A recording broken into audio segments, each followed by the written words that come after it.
دي بقى ام علي بتاع بولندا. انا ولا كنت رايح المكان ده ولا كنت اعرفه من الاساس. المكان اسمه شابيشي.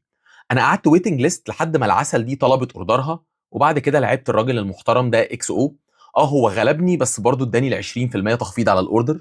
جربت هناك فلات وايت وبولش كيك اللي هي الكيكه البولنديه. هو ليها اسم تاني بس انا مش فاكره بصراحه، لو عارفينه قولوه لي في الكومنتات. ندخل بقى على الفلات وايت. اولا حجم الكوبايه صغير شويه بس هو اكبر من الكورتادو. الفلات وايت بالحجم ده من وجهة نظري بيكون محتاج دبل ريستريتو مش دبل اسبريسو، علشان ما يكونش فيه افتر تيست مر شويه.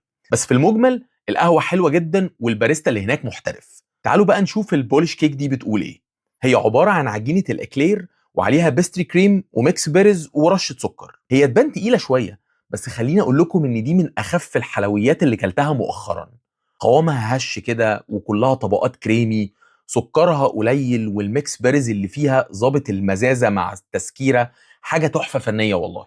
المكان اليجنت جدا ومميز وهادي، سواء الديكور او الاضاءه او اللوحات اللي كانت في كل مكان. مش عارف ايه اللوحات دي. لو طلعت الدور التاني هتتفاجئ ان في بازار تحف ولوحات موجود فوق. مناسب للمذاكره، مناسب للقعده. عندهم تراس كبير بيطل على الستريب ستريت في مدينتي. في تنوع كبير كمان في الحلويات المختلفة. عندهم كمان مخبوزات. ده غير ان هم بيقدموا القهوة بكل طرق تحضيرها. دي الاسعار لو حابين تاخدوا فكرة. انا فعلا انبسطت جدا في المكان ده، هزوره كتير قوي الفترة الجاية.